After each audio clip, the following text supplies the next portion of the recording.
Welcome to the Pindown, your Detroit Pistons podcast. I'm Wes Davenport from Motor City Hoops and Detroit Bad Boys. And I'm Robbie Bettelon, covering Michigan State for The Only Colors, and of course, the Pistons for Detroit Bad Boys. I feel like Scott Hansen right now, like I'm hosting NFL Red Zone with our quad box. All the boxes, yep. Not Chris Hansen, Scott Hansen. I know that's who Harry's thinking of right now. We have the guys from the Order of the Blazing Horse here, the only Pistons podcast with elite production value that is also giving away a Pistons jersey still, correct? That's still trying to reach 313 subscribers, so be sure to go subscribe and throw your name in there for a Pistons jersey. Harry, Mickey, thank you for joining us today. How are you guys doing? Great. Thank you so much for having us. It's a treat. Pleasure to be here. Yeah, absolutely. Thank you so much for inviting us. And I 100% thought you were talking about Chris Hansen. I knew it instantly. What? Yeah. Why didn't you I had to Google his name beforehand to make sure I got it right. But as soon as I just knew that's who you went to. Got to be careful with your Hansons. Yeah. Yes. Yeah. If anyone's scream awkwardly cuts out right now, that'd be real bad. We'll just put it. Take a seat over here. Exactly. What were you doing here exactly? Yeah. You guys, since you got that giveaway going, can you tell everyone how they can get involved? That sounds awesome. I mean, I know I'd love another jersey, so I'm sure all our listeners would too. Super easy. Okay. All you got to follow is these simple rules. You go to our YouTube channel, Order of the Blazing Horse. Not a lot of competition for that name. We're the only Orders of the Blazing Horse out there. I think you should find us. It's Pistons related. You go to the live section. You find the 100th episode. Very easy to find that because it says 100th episode jersey giveaway. Hard to miss. Also, if you go to the channel, it'll tell you where to go in that whole direction. When you get there, you subscribe to Order of the Blazing Horse. You go down to the comments of that 100th video and you put whoever recruited me to the order. It could be Wes, it could be Robbie, it could be me and Mickey, it could be one of your friends. So you put them, they recruited me to the order in the comments. That gets you an entry into the raffle. Or if you recruit somebody, have them make sure to mention you, if your handle is, let's say, at Robbie Bobby Battle Buckets. At Robbie Bobby Battle Buckets recruited me to the order. That gets Robbie, that's your YouTube name, right? Yep, Robbie Bobby Battle Buckets. Yeah. That's how you get him. That gets him one as well. So every person you recruit gets you one entry every time. Every new person who subscribes, they get an entry. No bots. Am I missing anything, Mickey? No, absolutely. Any jersey of your choice. You want Saban Lee, we'll get you Saban Lee. You want Paxton Key. Choice. Yeah, whoever your guy is, as long as it's on the 313 website, we got you. Like Harry said, the entries stop when we reach 313. So yeah, if you recruit enough people, you could get as many entries as it takes. So exciting stuff. Someone's going to win a jersey. It's not going to be me, but someone is. What's going to happen first? Is someone going to win the jersey, or is the Kawhi Leonard verdict going to happen? One of those two things is going to happen. Jersey. Future. Jersey, yeah. I'll go out on a limb there. I'll just say it's going to be the jersey. I feel pretty safe. But, we did have a little bit, just like the teeniest little bit of Pistons news come out this week. The schedule did drop, which I'll be honest with you guys. We've got a voicemail here from our guy, a fellow. We're going to play that. He's asking about the schedule. I'm probably just going to have to bow out because I just struggle. I can't find any talking points at all from a game that's going to happen 7 months from now that we don't know who's healthy for. So this is not for me, but a lot of people like it. So let's talk about a little bit of the schedule. And as I mentioned, our good friend of the show, a fella, is going to get us started off on it. Hey, what's going on, y'all? It's a fella from the DBB comments. Question for you. The schedule is out probably around this time, and I wanted to know what you all think are the superlatives of the schedule. Most exciting game of the season for you. When are we going to get a breakout, game from a bench player? What's mostly likely for that to happen and when? All kinds of stuff. Let me know. See you on the pod. Yeah, a fellow was so excited to get this question in that he actually called before the schedule dropped so that he could get his voicemail in and we could start talking about it. So you guys, let's just, most exciting game of the season for you when the schedule drops. You could talk about the honorary Malachi Flynn game, right? Who's going to be the next random guy to drop 50? We'll just start, Harry. We'll just start with you. What are you looking forward to most here when that schedule dropped? Easy answer. January 31st. 2027 at home against the Sacramento Kings. I think that's going to be a banger. That's going to be the game I've got my eyes on. Game of the year. Yeah, not just because I'm a secret bean boy. I actually have no interest in that game. Tickets will be good. Is my guess.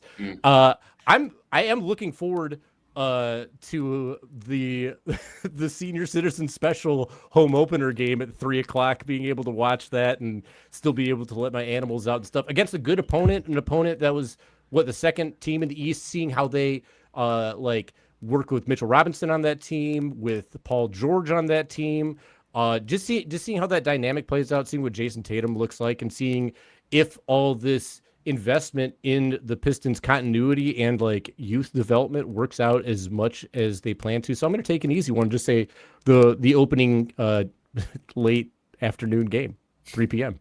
Tuesday. What about you, Mickey?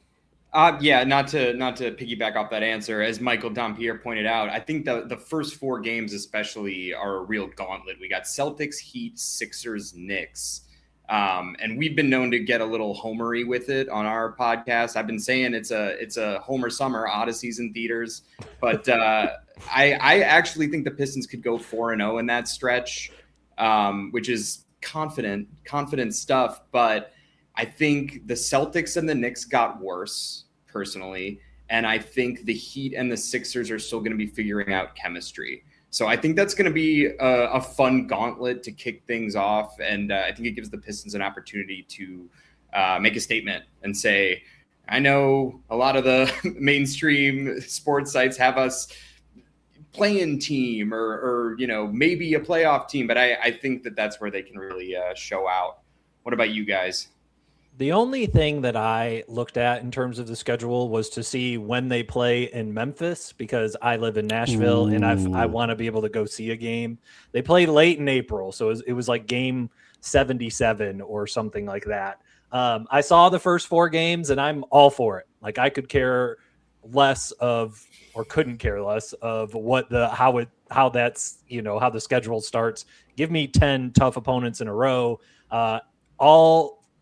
All the teams have to play everybody every year, and we're lucky that the Pistons are not on our schedule.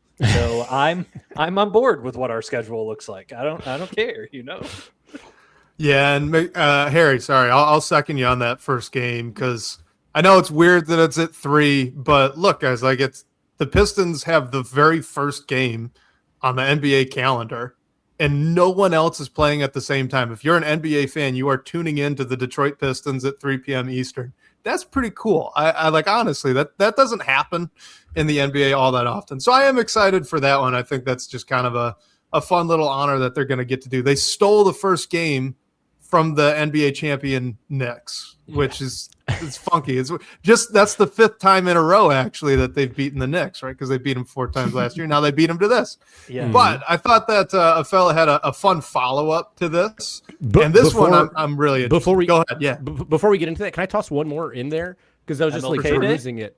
The November 17th game against San Antonio, because I want to see Jalen Duren going against Victor Wembanyama, who they're getting compared contract-wise. Jalen Duren, I'm just going to assume he's going to be on this team. I think it'd be silly that he wouldn't be on this team at this point. Correct. Yeah. But I want him to come in with this mentality that he's that dude, and he knows he's that dude. And we saw when they played San Antonio last year that he kind of had success against Wemby by being physical. Mm-hmm. So I wanted to see him at the start of the season take it at Wemby, take it at the Defensive Player of the Year, and prove that he's worth more than what money he's going to be getting in this upcoming contract. That's what I'd like to see.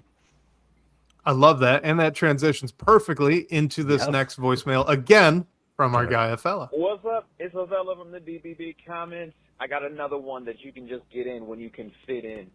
what do you think will be the first highlight play of the season? All right. See y'all on the pod. All right, so why I think this is a perfect little transition there, Harry, is because when you just say highlight, it's like now anything can kind of go viral. I'm thinking highlight like Sports Center top 10. What's the first one for you guys that you think is going to really start making the rounds for the Detroit Pistons? Is it a Jalen Duren poster on Victor Wembanyama? There's the question. If we're going to start in that same order again, I think that's got all the potential in the world because, of course, that will happen. I'm going to go back to the same game I mentioned before, though. This is a shot in the dark, but I would love to see it. I would love to believe that Ron Holland's been working on his handle in the offseason, trying to get a little bit friskier with that ball so he can get to the basket. And I want to see him double up what Asar Thompson did that was shown on social media earlier this week, crossing over Jason Tatum. I would love to see Ron Holland do the same thing, get him spinning the other way. So now we got back-to-back guys who can't handle, guys who can't shoot, shaking and baking Jason Tatum. I would love to make that the highlight of the beginning of the year. I think it could be. I love that answer on our pod. Harry was thinking that the opening play was going to be a K to Duren lob, but that's not.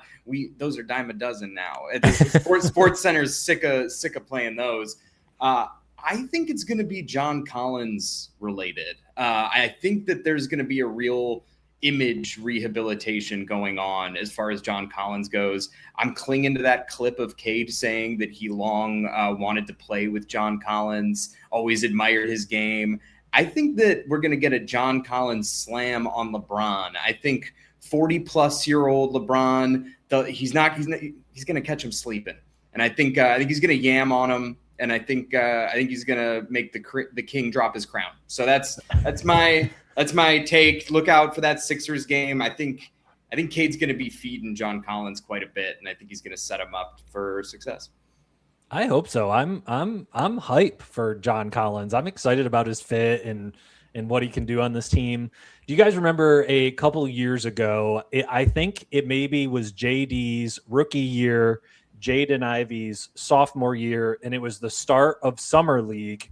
In the very first game that both of them got to play in together, they drew up like this handoff to Ivy, and then Ivy went in, and Duren came, and they threw the lob to Duren, and that.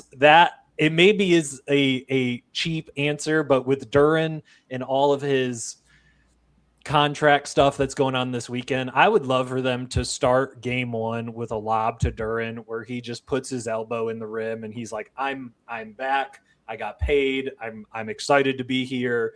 And I just love that they started that Summer League game off that way a couple of years ago. And so I want to do the same thing game one for JD. He breaks the backboard. He's like, I'll pay for that shit. I can afford it now. No, you're good. I can afford it. That'd be impressive. These backboard, if he broke it after all the fixes from the Shaq days, that'd be pretty great. Can I suggest maybe Cade Cunningham put someone on there behind? I think that I could see that happening very early on and that starting to make the rounds. But if I wanted an underdog one, Corey's shifty. He might snatch someone's ankles away from him. I could see that happening really early on before the scouting report's really out there. And then, you love sports. Sports Center loves the little underdog rookie make something surprising happen. Like that always has a high percentage chance of getting up there. So I think it's going to be one of those two things. Is that fair? I think that's super fair. Sorry to cut you off, Robbie. It's all right. I'm just thinking of a little like Ish Smith crossover in transition and like half court and then all the way to the rim. I could easily see that going. Those bigger defenders are going to be bent over to get them too. They're already going to be off balance. I'm all for it. They're already halfway to the floor. Right. Yeah. You see, the problem there though is he's got to finish at the rim afterwards, and we don't have to talk about that at this point. He'll have more space. There's more space. That's true. That's true. And I'm honestly excited about him. So hopefully it works out. Robbie, what do you think? You want another voicemail, or do you want to do our pre-submitted question from Tads? And of course, guys, if you are listening live here with us on YouTube, throw in any other questions you want to get to, you want us to all talk about into the live chat. We'll pull those up. We'll talk those through as well. And we've got a fun little game as we previewed for the end of this one. So, yeah, Robbie, where do you think we ought to head next? I like this Tad's question that we got pre-submitted. So let's run with that one. All right, so from the DBB comments, and I had to split this into two little banners, so if you're watching live, that's why Tad's name is not on this yet. But he said, we're expecting a lot of players to display an offensive skill set that is expanded in skill or scale. Whose growth is the most important? What could that growth look like? Whose growth would be the most of a stretch? And who is most ready for their new opportunities? So, Mickey, Harry, do you need a second here? Should we throw this one to Robbie first, or is one of you ready to roll? I got one. Dude, Robbie, kick it Fire off. away. Okay. There you go. I think that I've been hyping Asar Thompson up so much this summer that I'm going to try to stay away from Asar on this answer. Yes, Harry. Thank you. For our podcast listeners, Harry's got an Asar Thompson jersey behind him on his wall that he just stroked very affectionately. I keep it clean though. Yeah. I'm going to go with coming off of Cade's playoff performance and his ability to shoot the three ball. I think he was up at 40%, and I think what was like 7 attempts per game. And I think if Cade can make a jump from his efficiency from the 3-point range, I want to see those attempts go up. I want to see the efficiency go up. And the more that the defense has to get over those Jalen Duren screens to get up on top of him to prevent him from shooting off the dribble, just the more that's going to open up the rest of the offense. So this is taking Cade from, an all NBA player to like a top 3 MVP candidate. I think if he can get those 3-point attempts up, get his 3-point efficiency up, I think that is the most important to me if we are going to get deeper into the postseason. And, Cade hasn't, I guess, it's still up in the air on whether or not Detroit has, Cade's Robin to his Batman. But I think, if we're going to see further growth into the postseason, I think it's because Cade is carrying us from the 3-point line, that he's made a jump from beyond the arc. And Mickey, real quick here, but let's stay positive on that side for the second. And we'll come and circle back around for maybe who would be more of the stretch. So whose growth in your book is most important to this team's success this upcoming year? I think it's Ron time. I think he was drafted as an 18-year-old. I think the thinking is for these younger guys, it's really year 3 where they have the breakout. We've talked a lot about just the opportunities that playing in a bench lineup where basically everyone can shoot depending on who slots where. So I think that's going to open things up for him. It's not just his shot falling. I want to see him attack more. I want to see his handle tighten up a little bit. But Ron taking a leap this year, getting more opportunity, sort of seems like some of the moves that were made were to give him a little runway to do more, let the offense run through him a little more. Depending on who the backup point guard is, whether it's Danis or whether it's Ibuka, I think it's going to be really interesting to see Ron utilized as more of a weapon. So we've seen flashes with the 3-ball. I want to see the handle shore up a little bit. I want to see the decision-making get a little sharper. But I'm excited about year 3, Ron. Yeah, on our show, our 100th episode, not to plug the free jersey episode too many times, plug it up. But we actually did a chart, like an internal growth predictions chart that was like the need or impact from this player, then the likelihood. And we came with Ron being not only the most impactful just based on what his position is. Like, let's say his shot goes up. Like, let's say he shoots like 33. He becomes like a somewhat respectable shooter, or he figures out the handle, or if he just becomes like a more regular scorer. Any of those things happen, awesome, because he's already like an incredible defender, and you have him at a good rate, and now you have backup for Asar Thompson to come up and do a little bit more on the offensive end. Behind him, it was Asar just like a little bit, and like truthfully, Danis Jenkins as well, because he, as far as like meter impact, we don't know who the starting 2 is, right? That's what we've talked about so far. It could be Duncan because he was last year. It could be Danis because he's a ball handler. He can catch and shoot pretty well, and he started in the last game of the playoffs last year. It could be Isaiah Joe, for what anybody knows, because he's such a good shooter. And so, like, there's just no clear-cut case for that. But if Danis shows enough where he can step up and then Ibuka can be your backup point guard with 2 lights-out shooters, that opens up a lot for everybody. So I'm gonna say Danis here because he's homegrown talent, essentially his rookie year last year.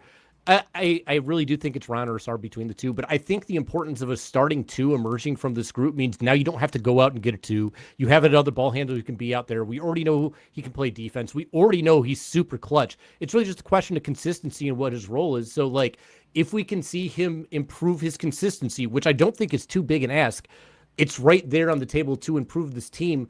And, like, I agree with you, Robbie. The Cade Cunningham shot would be great. I actually have him as like my lowest impact because he's already so like stupendous. Right. But like even as you said, it would improve the team so much. And if Ibuka gets even better than he is, Wes, you hinted at his finishing at the rim or his like shooting. Like one thing to point out about all these young guys on this team is there are so many ifs. Like if this gets a little bit better for all these players, that if only a couple of the ifs happen, that is massive improvement for this team. And I think that's pretty spectacular.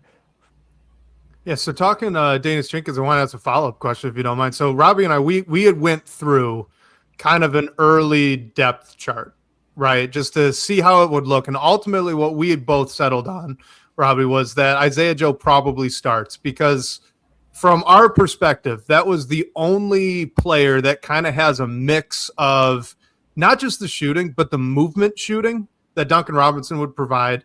And then maybe some of the ball handling because he flashed a little bit of the ability to just put the ball on the floor and get to the mid-range at least, which is something that this team needs. So when you're looking at Danis Jenkins, I think the ball handling is obviously unquestioned, right? He's the second best on this team at running the show. That's not saying much because there's really no other point guard, but you still got to give him his flowers there.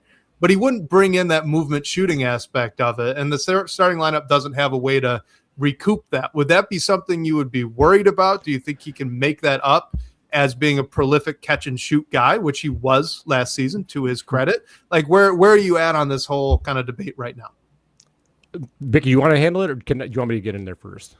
Well, I'll dive in. I'm glad you brought up the catch and shoot 3 because that's really where he shined. It was some of the more off the dribble It's some of the off the dribble stuff that's right. Thank you, Harry. The shinding. That's perfect. It sort of depends on what you value more, whether it's facilitating creation, allowing Cade off ball looks. With Danis, yeah, I think it's that role security. Just having whether he's the backup point guard or whether he's the starting 2, I just think having any amount of consistency, to Harry's point, is just going to open up his game a lot more. With the Isaiah Joe starting thing, do you guys think Duncan's going to be on the team come training camp?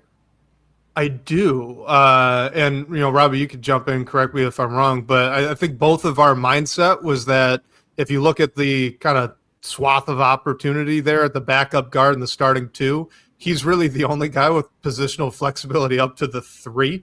So we almost moved him to the bench by default just because he could actually play off the bench in lineups like that.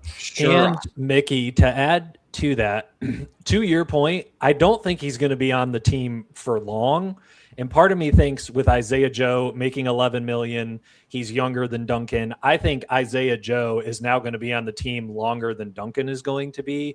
So part of me is wanting to put Isaiah Joe into the starting lineup because I think Duncan will be gone by February.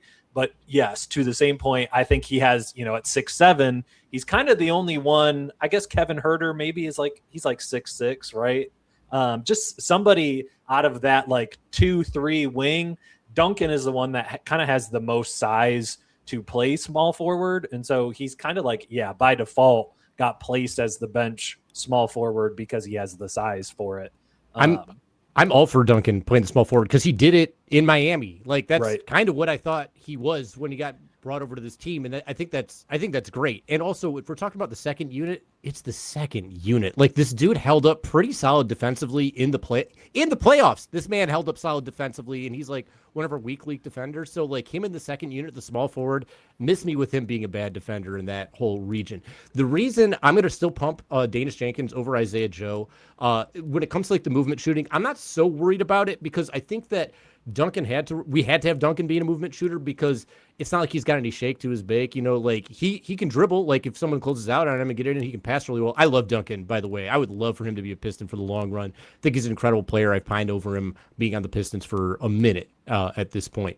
But just when we talk about Joe and Danis specifically, because Danis can ball handle and because John Collins is now like an actual 3-point shooting threat that Tobias Harris kind of wasn't before. And I don't even think he was like guarded as a real 3-point threat for the most part. I think that allows the movement shooting to be balanced a little bit. And when it comes to Isaiah Joe, if the question is like, well, do we risk Danis being an okay movement shooter or do we risk Isaiah Joe's ball handling? I got to point to last year's playoffs with Isaiah Joe, and I know people are really excited about him. I'm skeptical about the ball handling, just the ball handling. I'm excited about it as a player. On the ball handling side specifically, because J-Dub went down, A.J. Mitchell went down. They were down serious ball handlers in Oklahoma City in the playoffs, and guess who didn't play? Isaiah Joe. So when your weakness and your need is ball handling and you've got a guy on the bench who you're not playing, that tells me that maybe that ain't a strength of his all that much. On top of that, him and Danis are the exact same size. They're both skinny dudes. So, like, I don't love quibbling over two dudes who weigh less than I do. And I'm a skinny dude. It's weird. It's all weird. All that also being said, I don't know. Like, whatever JB chooses is the right decision as far as I'm concerned. He's done a great job so far. So with the Danis starting thing, the one thing I do enjoy about that idea is it immediately opens up minutes for Corey as backup point guard. So I like that idea because if Danis doesn't start, I'm kind of by default putting him as a backup PG where I feel like he's a better off-ball guard that can handle the ball than an on-ball guard that can play off-ball a little bit. But then at that point, and this goes back, I'm thinking back to the episode that Wes and I did, kind of predicting that depth chart. And the only thing that holds me up is that they paid Kevin Huerter $9 million a year. And if a Corey, and then in this scenario, if Danis is starting, a Corey, Isaiah Joe, and Duncan, I think would be, kind of your bench guards at that point. And I think they paid Kevin Huerter to play Kevin Huerter. And maybe that's waiting until February when they move on from Duncan, and then there's kind of more room in the rotation for that to happen. But I find the whole guard room to be fascinating. And for the second part of this question, Harry, I enjoy that you picked Danis because I think I would pick Danis for who would be a reach in growth. For whatever reason, I'm just not super high on him. Part of me thinks they drafted a Corey to be Danis's replacement. And I think based on how this roster is created right now, I think a Corey is going to do things better at the one that Danis can do. And I think there are guys on this roster like Isaiah Joe, Duncan Robinson, maybe Kevin Huerter, who do more shooting guard things other than Danis. So in a weird way, I kind of feel like he is kind of losing his fit, kind of losing his spot on this roster. But he's also a restricted free agent, will be a restricted free agent after this year. That's a great player to have, somebody cheap in your guard room. So the whole guard room going into this season and going into the deadline, I just find fascinating because they could go a multitude of different ways. And I would understand why they picked that starting guy, why the rotation is what it is. But the fact that there's so many different avenues that they can kind of go to, I think is just fascinating. I want to say one more thing in defense of Danis real quick. Sorry to I will never stop you from defending Danis King. I love that guy's game. So go all in. I just got to say, you can't teach clutch. You just can't teach clutch. And if you go back and watch his highlights from last year, the amount of clutch buckets is simply ridiculous. I think he has more game-winning shots than Cade Cunningham does in his career already, which is outrageous. There are several players on the Pistons who have these intangibles. Ron Holland's ability to swing momentum in a game with a single play is out of control. The scrappiness from Paul Reed is unbelievable. Players, the freak athleticism from Asar Thompson, these are intangibles that can't be taught, that cannot be developed, that some players have or some don't. And I think it's very important. I love Cade, and I think Cade is incredibly clutch. He showed it last year. But I think Danis's ability to hit these shots in important moments when everything's on the line, when his career's on the line, when the Pistons win streak's on the line, when the season's on the line, when the playoffs are on the line, is something worth pushing forward and worth developing in the Pistons market. All right, Mickey, we're going to throw this back to you. But before I do, and I want to hear your most of a stretch player here for their internal development, I do just want to throw out a fun little stat that Kevin Huerter is only accounting for roughly 5% of the cap. All right, Mickey, go ahead. It's just a nickel. It really is just a nickel. It's so little. 1/20th of what? Yeah. No, I think, Robbie, to your point of Kevin, things open up for Kevin Huerter a little bit if and when we move on from Duncan. That makes a lot of sense to me. I do think Duncan might start still, just because I could see that. He's one of the few vets we still have. He earned that spot. He was big for us all last season. And I think also if we are trying to sort of show him off to potentially move, I think having him start might be a good way to do that. I still think Danis is going to play big minutes. Whoever starts, whether it's Joe, Duncan, it's generally a ball handler who closes out games with Cade. So we saw it with Schroeder, we saw it with Danis. So some of this stuff is superficial, but in terms of the improvement that would be the biggest stretch, Wes, you picked me first, so I gotta snatch the low hanging fruit. I gotta say Asar shooting. I don't mean to be mean. If anyone's still holding out hope, no, you are totally safe on that. I mean, I would love to be wrong. There's nothing I'd like. Vincent. I actually think, I think what are you doing, Freddie? Ben Wallace, if you just give him some more time, he'll figure out a jumper too one day. Give him a 10-day. Give him a 10-day. But there you go. But no, I think there's still a long way to go. I do think his 3-point percentage has improved every year, but it's on about half of He's an taking attempt. less every year, I do believe, as well. And they're all grenades. They're all just absolute bailout bombs. But yeah, I think the hope is whether it's more handling that allows Cade off-ball minutes or just multiple shooters, improved 3-point shooters in Joe, Collins, Duncan. Hopefully that enables Asar to develop his offense in other ways. Maybe it's the mid-range. Maybe it's little distribution, handling a little more, that sort of stuff. I would like to see him. I think I'd like to see him finish more confidently, just because that's such a doable thing for him. I don't mind that he mostly plays down low. I just would like to see him a little more confident. Sometimes on a breakaway, if there's one defender, he's not taking them. And I want to see him just decide, I got a head full of steam, but you can't guard me. Mickey, did you see the video, the kind of Cade was playing, Asar was playing, Cam Boozer was the dunk that he just went over Cam Boozer and two-handed it on him? Yeah, I'd like to see, don't go for the layup, just jump higher than everybody. Go put the ball in the rim. That would be cool. And because he's so beefy now, he's got boulder shoulders like Duran does at this point. So go up Don't there. Get us started. Do not get us started. I know. Specimen behind door number 1. Specimen behind door number 2. So I'm not here. Oh, go ahead, Mickey. No, I was just going to say I'm not holding my breath on the corner stuff.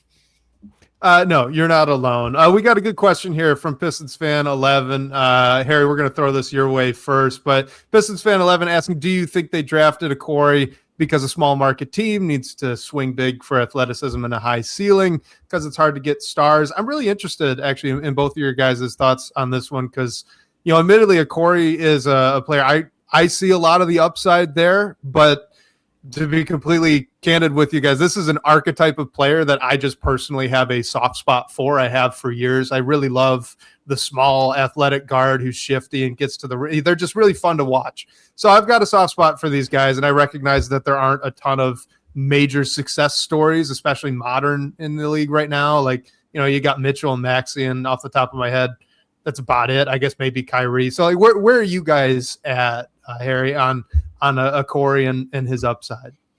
I love to hear that you're down with the We Free Men, for all my literary heads out there. But I, as a former We Free man myself, I was very small when I was biggest into basketball. I love the idea of that player. And then as I got taller, not that I'm super tall, now I'm like, essentially I'm the same height as a Corey, right? So I'm not like a big guy, but I'm a big, not basketball player guy for all intents and purposes.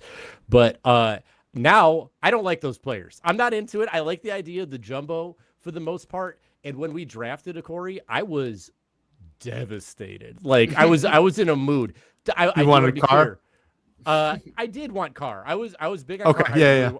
I really wanted him to trade up for Yaks. Yaks I thought was like the best fit position timeline. I love as soon as I heard the No Ceilings guys describe him as a 6'10" Dylan Brooks, I was like, that's the guy. That's the guy I want on this team.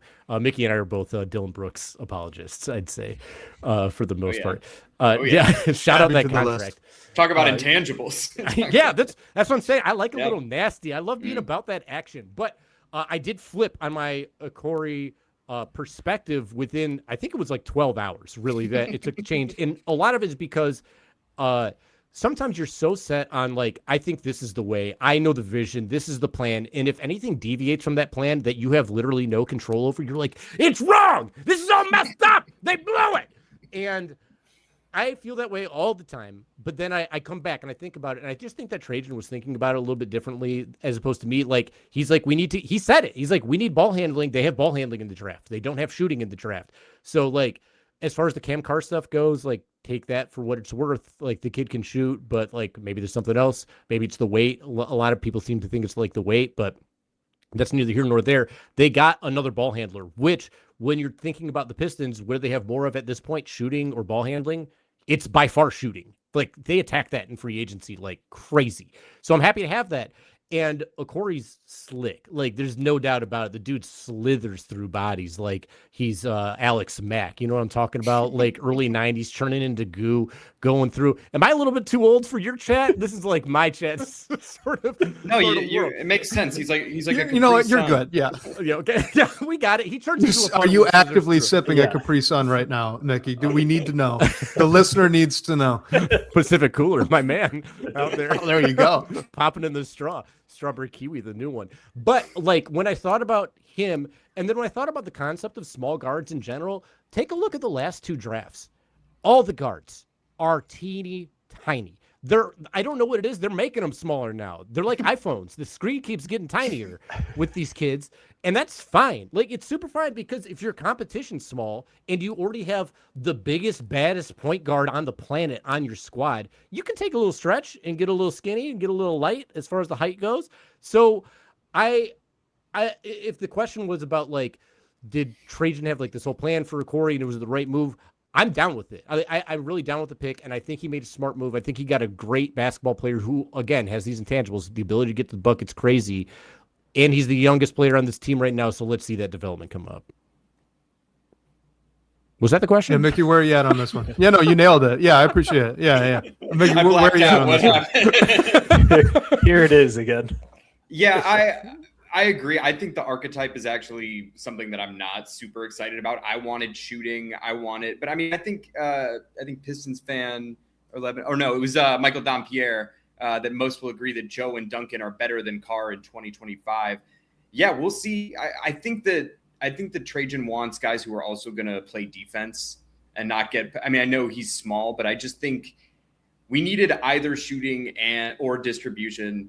And we got at least one of them. And the fact that Trajan is so high on his ceiling makes me encouraged. I think he said in the presser he will reach his ceiling. So, I mean, I do think that points to both Robbie and Harry, your points about maybe Danis does start so that we get some Okori minutes right off the rip.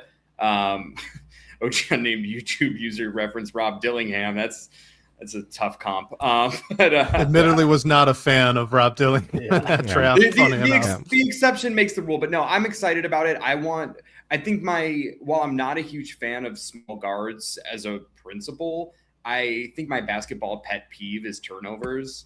It's just the worst. And I think that still remains one of the Pistons' biggest struggles. So I think if Trajan believes in his ceiling in terms of, and also his ability to get to the paint and hopefully stretch, we're going to need that too. I'm with it. I'm with it. I trust that he went out, and I like that he's getting high ceiling guys. Did it make more sense in the Ron draft positionally? Maybe, but he believes that Ron has a higher ceiling. And I think this is the year where we are either going to start to see that, or we're going to decide, swung and missed. So I like that he's shooting for the moon on these picks. I'm interested to see how it pans out. I think the Okori pick, I was just going to say before. Oh no! Now we're really talking over one another. Go ahead.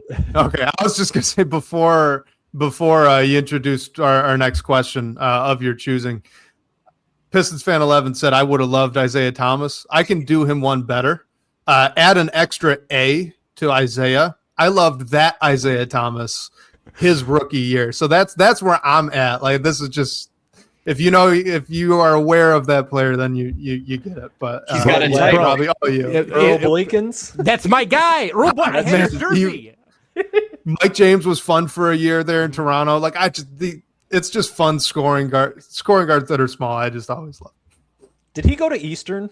Am I making that up? No, he went to Eastern. That's partially why he was my guy. I was like, oh my God, he went to school so close to me. He's the same height as me, and I'm the smallest guy in my school. This is incredible. There's hope. There's hope for me to make there it. Was. Yeah. There was. He kept that dream alive way too long. He kept that rolling right into Michigan State freshman year. Wes, do you want to roll with another voicemail? Yeah, let's do it. Let's do Dr. C. I want to hear Dr. C's question.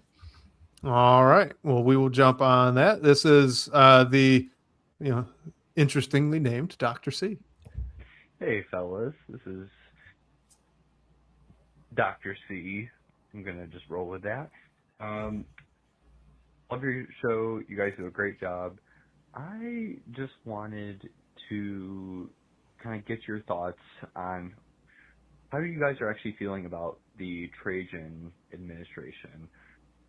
I guess I'm concerned, not because we haven't made a big splashy move or anything like that, but when I look at what we got out of like the Isaiah Stewart trade, and when I hear about all the big name free agents that we are targeting, I just find myself very unimpressed. I think it was clear it was probably time to trade Stewart, but we could have gotten so much more for him. And when I look at names like Kyrie Irving and Kawhi Leonard as the big names that Trajan was hunting to be that sidekick behind Cade, I'm just like, I'm not really blown away by that. And, to be fair, you could say, well, Austin Reeves and Trey Murphy were also in those discussions. That's totally fair. But I don't understand why we're going for some of these guys. Something just isn't making sense about a lot of this to me. That's all I got. I just wanted to hear you guys' thoughts on that. You guys do a great job again. Thanks for taking my call. I can just picture Dr. C with a mask on, hood up, walking by a flock camera. Dr. C, just go call me Dr. C. I don't want this guy operating on me. I'm gonna say maybe it's like a math doctor. It doesn't have to be medical. It could be anything, but it could be a dentist. Oh, they might operate too, and that might be a little iffy. Scarier, yeah. Becky, what do you think? Yeah, Dr. C, MD. What are you a little underwhelmed just with some of the rumored names in the strat? Like, where's our vibe at here with Trajan Langdon? With Trajan, I am confident, but I'm starting to get a little itchy in my britches. I'm getting a little ready for a move. In terms of just, I don't know. I don't give too much credence to a lot of those rumors because A, they didn't happen, and B, to the illustrious Dr. C's point, we pretty much threw out every name. It was every single name of anyone who remotely fit. I mean, we don't know how far these talks got. We don't know, what was involved or what the cost was. I think it still remains to be seen in terms of the big move that we're really going to judge him by. I will say that someone in the comment mentioned the word optionality. We have a ton of optionality in terms of expiring contracts, movable players. Danis could be very desirable to another team just as part of a package. I know he doesn't make a ton of money and might just be worth keeping him because he's cheap and effective and a dog and all that stuff. But no, I think he's given us a lot of options. I am hoping that a move comes at the deadline. I mean, technically, don't we still have one too many players on our roster? So something's going to have to change before trading camp. I'd be surprised if suddenly a Trey Murphy move happens, but I don't know. I think he's being patient, and I think he wants to make the right move long term. If he went and traded for Kawhi Leonard, I'd be like, all right, let's talk about that, and we'll judge it there. But just there's so many, like rumors and just little bits of noise that come around. I won't judge him on that. I think, if anything, we're just bordering on maybe a tad too conservative, but hoping that either this trade deadline or this offseason is when we really get the move that we can start to judge him by. So that's sort of where I'm at with it, is confident, but like getting a little impatient. Just because Cade's ready. Cade's clearly ready for some help. So I think he's earned it. Harry, where are you at with the Trajan front office? I love the Trajan front office, and not just because he's the smoothest man on the planet. The Alaskan assassin. That's right. The former MLB draft pick. This guy is I really like him a lot, and I like how patient and I like how frugal he is for a GM or for a POBO, president of basketball operations. The point that Mickey brought up about like essentially that's every name. Like every name you'll hear about a free agent or somebody of interest coming to the Pistons, or was like a rumor about it. I think any GM worth their weight in quarter zips is going to be asking about like whatever available player or whatever potentially available player they might be able to get. You're going to be asking just to know what a price is. Like, oh, how much would it cost for this person? Even if you're not really thinking about getting this person, what would it be like to have this person on the team? What would I have to give up? I get all that. But I think that a lot of times when we think about what's successful or what's a good offseason, I think national analysts are like incredibly guilty of this, and it's pushing a strange narrative to me as far as like the East got so much better. These teams got so much better. I think people really conflate name recognition with actual improvement to a team. I think sometimes, adding a star is great. I don't always think that it works that way. I think it's a team sport, and I think you want to find the right pieces and the right sort of balance on that squad. So I don't know how any of these players would be on the Pistons. I don't know how Kyrie would have been. I think it would have been a pretty good fit a couple of years ago. I don't know about this year. And like where we're at now with like the Isaiah Stewart thing, in his interview, when he was talking about like the trade reaction, how he felt, he said that he knew he was going to get traded. Apparently he'd been told he potentially could get traded right at the beginning of the 2023-2024 season. So dating all the way back there, he's been on that whole train. But he said that Trajan contacted him and said, we got this deal with Memphis that we just can't pass up. So for what we're talking about as like, we didn't get much for Stu, I think that's, and I thought we'd get more for Stu too, but I think our view of what the market for a player isn't necessarily the real market for what a player is. And Mickey and I did like a lot of research into like what it would cost to move up in the first round, what you'd have to give up. And a lot of times you have to give up a first round pick, or you have to give up like a significant player and like a very low end first round pick. The Pistons moved up in the first round. We can't forget that they moved up several spots to get their guy intentionally. So we can say that, and they didn't give up any of those picks because they got him right back. So we can say that they gave up Stu for nothing, but in reality, they gave up Stu for what most teams have given up a first round pick for in previous years. So I think his value actually was like pretty right. there. If the fit wasn't there for him, then you just take what you can get. It's better than holding on to a player and getting nothing the Troy Weaver way. And that's like the other thing to think about is like, look at the last few GMs that this team's had. This team's been rolling through. I barely watched for the last 20 years because of how like nonsensical all this stuff was, even going back into the Joe Dumars years, man. So am I happy with how it's going? Yeah, he's not overpaying anybody. Everyone's mad at Jalen Duren right now and his agent because they're not just signing this thing. That's good, smart work by Trajan Langdon. He's playing the game the way that he's supposed to play it. Like really maneuvering the market well, really looking into his options, really improving in the areas that this team needs to improve. And he brought a team from a 14-win team to a 60-win team with a coach that people did not want to have on this team, with additional players that they did not want to have on this team. I think he's doing a great job, quite honestly. I have nothing to add because everything that I was going to say, they just said it. So I feel the exact same way, Harry. Love it. Well, no. Harry, you mentioned Jalen Duren. So we did have one more voicemail, but it was a little long. And that would be funny. That would be stop funny. Talking shit about my Probably, honestly. That's the second last try. My bad, guys. It's okay. Well, this was from Mike, and I'm gonna read out Mike's question instead of playing the voicemail. But yeah, look, Dr. C's question was longer. So look, guys, you can't say we didn't experiment with it, but that was 1:30, and that's probably not going to happen again. So the reminder, try to keep it around 45 seconds to a minute. Like keep it quick. That way, our star-studded guests here from Order of the Blazing Horse, they can be the ones to go off on their monologue. Doesn't have to be over voicemail. But our guy Mike, he had a great question, and it was essentially, how late's too late for Jalen Duren?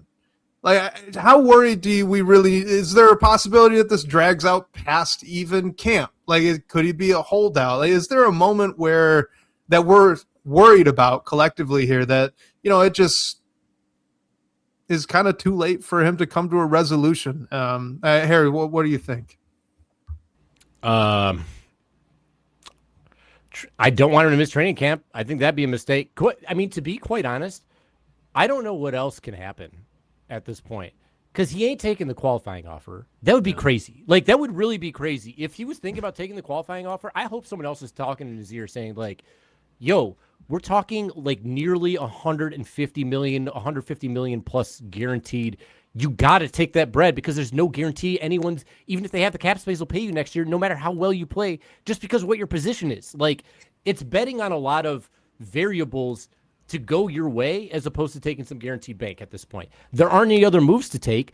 So, like, I don't know. Like, the only reason I can see this extending is if Trajan and JD's agent are, and I should reframe this. I don't know if this is JD's mindset or if JD's agent's mindset. Like, we really don't know that. We haven't heard JD say anything negative at all, quite frankly. And I would like to keep it that way. Like, his agent should be trying to get him as much money as possible.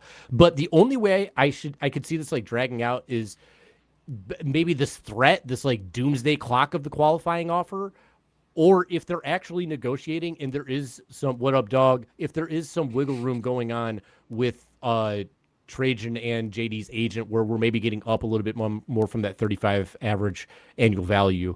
If that's happening, then sure, keep going until you get this deal done. That's fine. But if Trajan is like truly saying like, we're not going over this number, this is the number, then too late was 2 weeks ago. Like, just there's no purpose in pushing this forward. I'll add, if we make it to media day and he still hasn't signed, and then every single question that every single player, like, oh, JD's not here. Like, have you talked to him? How, is he? I just feel like all of media day will be about Jalen Duren and his contract, and it will just be a terrible media day for the rest of the team to have to answer those questions about Jalen Duren. So to me, and I think it's like late September, so maybe like a month and a half, or maybe like a month and a half to go until media day. So if he's not signed by then, that's when I'm going to start worrying that, like, okay, this might go longer than I thought it would go at this point. Yeah, speaking of media, I think all these players are extremely online. I think the Jalen Duren playoff stuff was only amplified by social media, and the last thing he wants is to take the qualifying offer and have the bag fumble allegations all over social media. That would just it would just be really bad, and this thing could snowball. But just to everyone said everything, I just think training camp, just let's wrap this up and not have it bleed into the season, because it's just asking for trouble. Wes, what about you? Like, where do you think this is going to be too long? I don't know. That's the honest answer, Harry, man. Like, his agent, as you said, is well within his rights to try to get as much as he possibly can for his client. There's really no leverage, though, other than that qualifying offer, as you both have pointed out. So the deadline on that is October 1st. It can be pushed back into March. And now we're talking about a holdout through the vast majority of the season, which I can't imagine either side really wants. And as you've both also brought up, no one really wants to say the actual qualifying offer either. Point is, I don't think until we actually get to camp is there any reason for urgency. So I'm just kind of expecting this to go up to camp. Everyone comes back into the building, and then they sit down and pretty quickly after that figure it out. Is that good? I don't know. But I can't imagine. These guys are all pros, right? I mean, this is the business side of things. I would hope that they're all NBA player enough to not let that seep into the other side, the basketball side. But on that, Robbie, I know you got a game here, and guys, I don't even know what this is. He did this all on his own, so I'm as in the dark as both of you as our comment section. So I'm excited for this too. With the last, call it like 15-ish minutes. It's your show. Let's go. All right, Mickey, you were the one that hosted this game, and Harry and I played. I forget exactly what you called it, but I think it's Who You Talking About Reddit is what you called it. You nailed it. That's 100% right. I'm so honored. We're going to play the Pindown version of this, and it's called Who You Talking About DBB. So I went to the Detroit Bad Boys comments, went through our past couple of articles, saw some comments from, our community, and plucked a bunch of comments out that, could be talking about this player, could be talking about this player. And so you, Wes, and Harry, you three are going to play while I think I have 10 of them. If we get to all 10, we'll see. But all right, our first one. I'm just relieved that none of these are coming from game threads, Robbie. That would be dangerous. I definitely had to do some sorting to make sure that we weren't getting anything too crazy. All right. Who said the @symbol, the hashtag, the $sign, and percentage Trajan? Over and over. All right. Our first one is going to be between Ibuka Okori and Ron Holland. So you guys have to guess between these two players what or who this comment is about. Are we going to go honor system here, all guessing at the same time, or do you want us to go one by one? We could go one by one, but I guess okay. If you want to play and go opposite of somebody at the end, because I think that's what I did. I'm here to win. Yeah. So play. You're playing me. You're gonna win. Trivia. Let's go. I blew a 3-0 lead against Harry last time, and he won 4-3. So all right. The beauty of this game is no one's insight is going to make you think any differently. Like, it's 100% on you. There's nothing factual about it. It's just you got to go with it's your just gut. Vibes, right? You're just going off of you got to go with your gut. And Comments play along. Definitely play along. The chat can definitely play along. So remember, between Ibuka Okori and Ron Holland, the comment is, I would like to see a path for him to get a solid 20 to 25 minutes a game to see what he can do. Wes, let's start with you. So generic. The beauty of the game. I mean, let's go Ron. I'm just vibes only. Let's go Ron. Mickey? I think it's Okori. Harry? I'm going Ron because if somebody wants 25 minutes of Ibuka Okori, God bless. Just God bless. Ron Holland. Yeah. So Wes and Harry each have 1 point. I usually host. I'm not usually playing the game. I'm not as good on the other end here. That's okay. It's okay. Hey, it's early. It's early. What would it take for 25 minutes of Abuka Okori? An injury to Danis Jenkins, maybe. I don't even think Danis is going to get 25 minutes. I'd have to go either injury or he is, as we've talked about before, Robbie, so surprisingly, unbelievably good that he has to start. Yeah, his ball handling, him holding onto the ball, not turning it over, has to be better. Like he's suddenly averaging 23 points per 36. Like that. Okay, sure. Sorry, I thought it was going to be Okori just because Ron averaged almost 20 minutes last season. But hey, he did. Hey, I'm not the commenter. That's the beauty of the game, right? It's the beauty of the game. All right, number 2. This one is between Okori and Danis Jenkins. So, is it way too early to call, or it is way too early to call him a core player? We can hope, but it's far more likely that he becomes a replacement level guy than a stud. Harry, let's start with you. Was this YouTube user in our live comment? Shout out YouTube user. If he commented in hard time, man. I'm giving you a hard time. I gotta go with Okori on this. I think it's Okori. Mickey? Can I have you read it real quick one more time, Robbie? It is way too early to call him a core player. We can hope, but it's far more likely that he becomes a replacement level guy than a stud. I'll say Danis. And Wes? The projections making. I'm trying to logic through it, and I'm imagining like who are we projecting more with? I'll go with Okori. It is Okori. Oh, Wes and Harry with 2.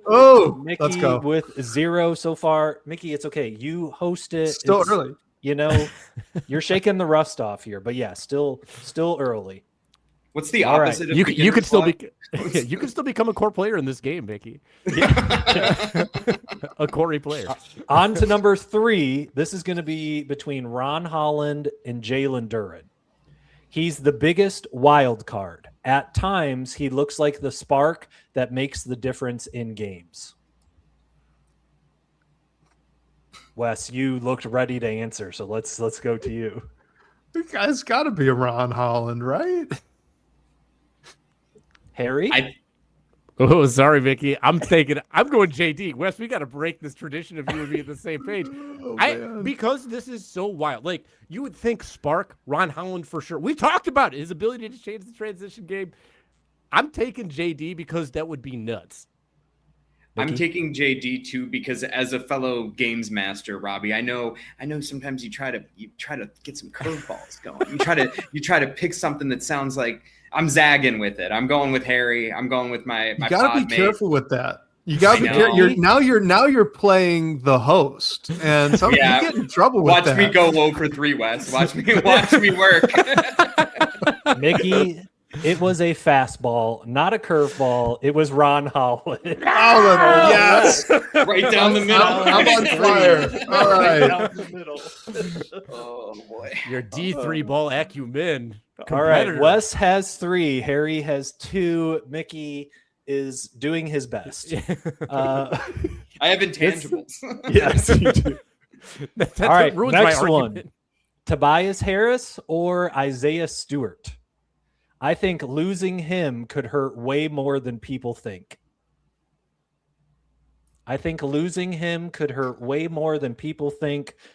Harris, Isaiah Stewart. Mickey, you're on the clock first.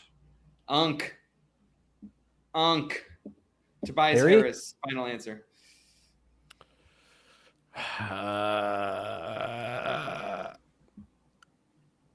I'm going to go with Tobias Harris. I'm going to stick with that as well.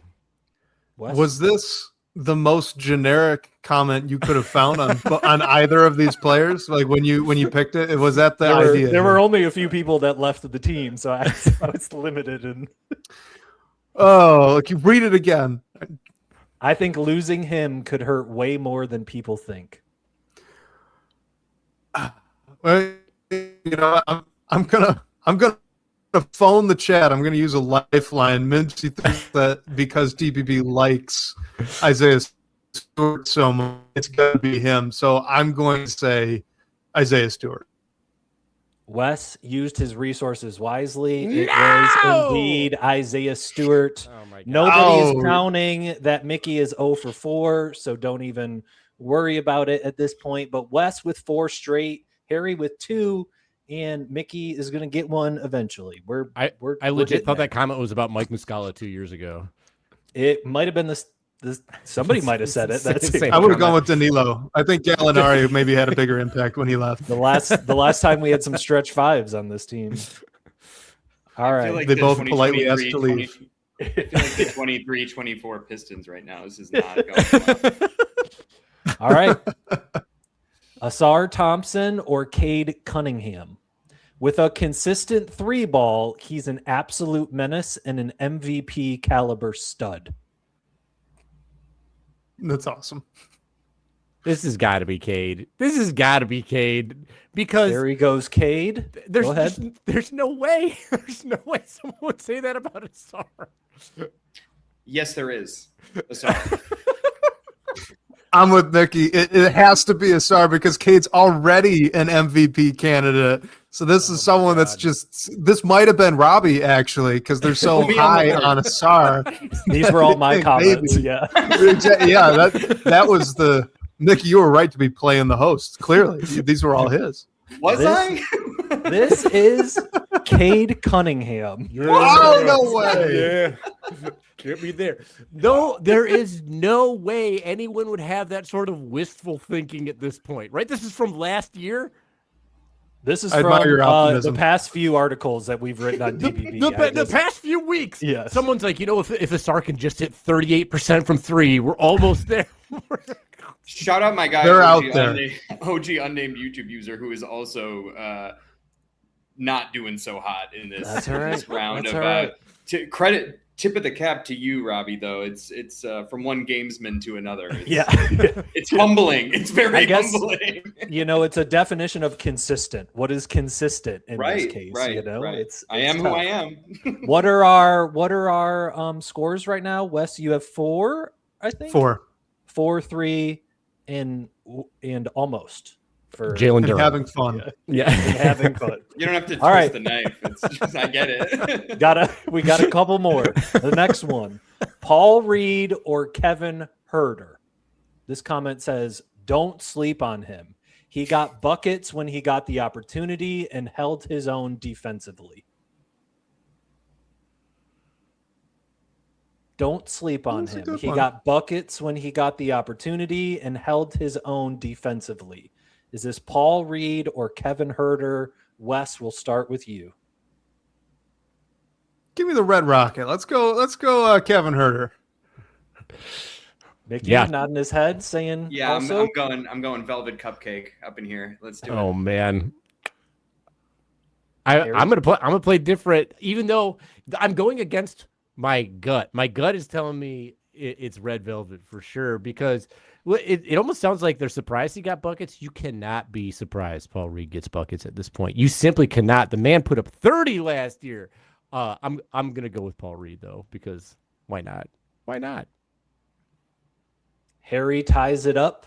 It is 4-4 to all right to Mickey's down there at the All right, we need to have Mickey going first so that I can just take the field. I'll just take whoever he didn't pick. Is there a mercy rule in your version, Robbie? If we can implement one, if we need to. No. All right, here we'll do two more. This second to last one is going to be between Javonte Green and Taurean Prince.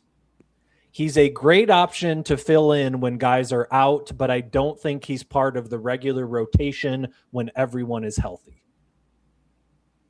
Javonte Green or Taurean Prince, a great option to fill in when guys are out, but I don't think he's a part of the regular rotation when everyone is healthy. Mickey, you're on the board first. That's a really tough one. I'm going to, with hesitance and all sorts of insecurity, say Taurean Prince. Do we need to have Wes and Harry say it at the same time? I'll say it. I'll say go ahead, Harry. I'll say mine. I'm sticking with Taurean Prince as well because there's no way anybody saw Javonte Green's baby on the bench and says that man's not part of this rotation on a regular basis. We got to see that baby. Show me more of the baby. Get him out there.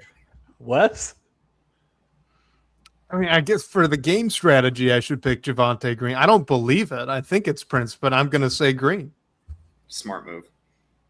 Mickey's on the board. Whoa! Hey, all right. Taurean Prince. It is Taurean Prince.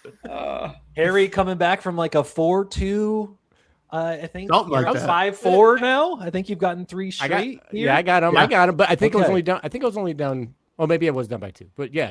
I think it's 5-4-1. I think if that is correct. Call me Kate Cunningham. My clutchness is going up, baby. All right, we're gonna do this last one. I do have 2 more if we need it. If we have a tie between Wes and Harry, maybe we'll do one more after that. But this one is between Asar Thompson and Jalen Duren. This might be this is gonna be a hot comment, I think. As much as I'd love it, there's essentially a 0% chance that they would trade him. Between Asar Thompson and Jalen Duren, the comment is, as much as I'd love it, there's essentially a 0% chance they trade him. There was Mickey? definitely a really hot take in that thread of comments that you pulled that from. Yep. I think it was a heated conversation in the DBB comments. Well, Mickey, who do you think? I appreciate the context clues. I'm sure they're going to do me no good at the rate I'm at. I am going to say Asar because I was thinking Duren just because of the qualifying offer, sign and trade stuff. But I know some people are not high on Asar's long-term fit. I'll just say Asar, but these are really good, Robbie. Kudos to you. These are tough. Thank you. Learned from the best. Harry, since you have the lead, let's have you go next, and we'll let Wes go at the end. Can I offer Wes to have the option to pick if you'd like to, so I don't shade one way or the other? If you want the ability to catch up, He's playing mind games, Wes. Don't fall for it. or do you think he'll pick? The thing, all right. So here, this is mind games, though, Harry. This is. Mickey's right. This is mind games because the only shot I have is to go opposite of whatever you pick. So if I pick first and you're like, that's my answer, I'm screwed no matter what. There's no extra game. So I'm going to you first. Okay. Pick, and I'm just taking the other. I'm just taking whatever you don't. He's in your head. I'm taking Jalen Duren. I'm taking Jalen Duren because if you're talking about trading to Asar Thompson right now, what are you talking about, man? Come on. There's a contingent. There's a group of people. I'm not saying I agree with them, but they're out there and they're vocal, Harry. Yeah. Let's get Mickey's second point. I'm going with him. I'll say Asar. We have a tie game, fellas. Oh my God! Let's go. Asar. In the comments right now, y'all. It was Asar. It's August. They're talking about everything. As much as I'd love it, do you like watching basketball? I know. That's why I picked it. Have you seen him play basketball? Somebody loved to trade Asar. I had to lost Harry. throw that comment in there. I'm a passionate guy. What can I say? I love the Harry crash out in front of the Asar jersey. It's good stuff. Don't trade him. Get the clip in. Let's try to do one more. Source. This will be our final one, and Wes and Harry will have you pick at the same time. Okay. Yeah. And if you pick the same, then I don't know what to do after that. But here is our final one about, again, Asar and Duren. He has to somehow become a shooting threat. Between Asar and Duren, the comment is he has to somehow become a shooting threat. First, Mickey, who do you think this is? JD. Real quick for the live chat. Sorry, not Mickey. Harry, you and I are tied at 6, right? I think 5. 5, 6, 5 or 6. One of the two. Yeah. Yeah. All, I think all it's the 5-5-2 right now. 5-5-2. All right, 5-5-2. So we're tied up top, and Mickey's having a great time there with 2. About to get his third, I'm sure about it. Yeah. He looks great. He has to somehow become a shooting threat. Mickey, you went JDE, right? Yeah. Okay. Wes and Harry, on go. I'm going to go 1, 2, 3, go, and then we need your responses. It was just he has to be a shooting threat. Was there anything else? Nope. He has to somehow become a shooting threat. Wait, somehow is in there? That changes Somehow. everything. He has to somehow become a shooting threat. So, okay. 1, 2, 3, go. JD. Whoa! Oh, we got a different. All right, here we go. This is for the win. I'm drum rolling. I don't know if you can hear it or not, but we have a victor in playing for the first time. Oh, no! Wes Davenport is our winner. It was about that somehow was load bearing. I just knew. It was the wish fulfillment. It was the somehow, right? It was the somehow. As if it's easier for JD to become a 3, like some sort of shooting. Yeah, no, that's not happening. He's at least got the free throw percentage going his way. If you really want to stretch it, it's a stretch. Being on the other side of this game has made me realize. Sorry to cut you off, Robbie. It's not do you know ball? It's do you know fans? That's really the game. And I have some. I got to spend more time on Discord, and I never say that, but I'm glad, Mickey, though, that you got to play it from the other seat. Now you got to sit on the other side of the desk, and and it was fun sitting on this. So thank you to you guys for introducing us to that game, and I think it was a good time. So thanks for spreading the love of the game. Yes, love of the game. Oh, that was great. That was fun. So we it was 653. 653. 653. Right. Okay. So in our comment section here, if you got 6, we tied. If you got 7 or more, you won for everyone. For the non-host game as well, but you beat the host as well, so that's fun. But this was good. This was a lot of fun. That was a good one. I'm on some trivia fire right now, dude. Because I had the last Pistons Pulse episode was really good. That was bumping. That was like such a good time, and also it brought up some stats that I hadn't even considered. I think one of the stats, maybe you posed this question, but who was like the second leader in steals on the team, and it turned out to be Cade Cunningham or something like that. Is that right? I think that was Amari. Yeah, that was crazy. Like some of those stats, I was like, this is blowing my mind. Yeah, that was really fun. It's the time for trivia. So I'm glad you guys liked it. If you're listeners, I hope you also enjoyed that. I hope you enjoyed this. Harry, Mickey, it was great having you on the show. Could you guys let everyone know where they can find your podcast, other things that you're doing? Drop the jersey giveaway again, just anything that you guys have. Let all our listeners know where they can find you guys. Yeah, Order the Blazing Horse on YouTube. We're doing a jersey giveaway. If you are unsubscribed, subscribe. Go to under the live section, our 100th episode. Jersey giveaway is the name of the video. Comment, Mickey and Harry recruited me to the order. Or if you're already subscribed, have a friend, a family member, a mortal enemy, someone, refer them to the podcast, have them subscribe and give you credit in the comments. You'll be eligible to win the jersey of your choice. And that's all I got. Harry, you got anything else to plug? We're also on Blue Sky, the only social media platform. We're on Blue Sky, and we're like kind of on Instagram. I'll say that occasionally. If you want to interact with us, either join our show live. We're big into commenting on the commenters on there. Chat is heavily involved in our show, and we also interact heavily with people on Blue Sky. So get on there. Blue Sky is also like a great community for basketball. For what it's worth, like. The Pistons community on Blue Sky is awesome. So this is a Blue Sky plug. I'm plugging Blue Sky big here. Not an ad. Yeah. I don't care if they pay me. I want you on there. And then check Mickey at the bowling lanes in the Southern California area, and check me in the disc golf courses in the Metro Detroit area. We'll be around. Yeah, shout out all the commenters referencing the show and the most recent episode. It was a lot of fun to see love for that. So thank you. Mickey's still spiraling. Also, if you watch the show, those are bits. They're all bits. It is jokes. It is jokes. You guys are just great actors. I think that's what it's. Thank you. People just believe whatever. I am underwater, but it's for other reasons. It's because of how this game went, right? Yeah, I put a lot of money on this game. Bet on the results of what you talk about DBB on Bet HPR. Yeah, I am going to leave town right after we wrap.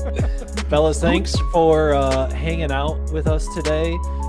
Remember, we take voicemails. We had plenty of them. We would prefer they're 45 seconds or less. So if you could do that, and if you want to hear your voice on the podcast, be sure to call 313-355-2717. Big thank you to Sean Corp, our managing editor over at Detroit Bad Boys, for supporting the show. Shout out to the chat for hanging out, for playing the game with us. Hopefully you got more points than Mickey did. Sorry, Mickey. And we will catch you guys next week, whether on your commute or live with us on YouTube. We cannot wait to talk more Detroit basketball with you. Adios.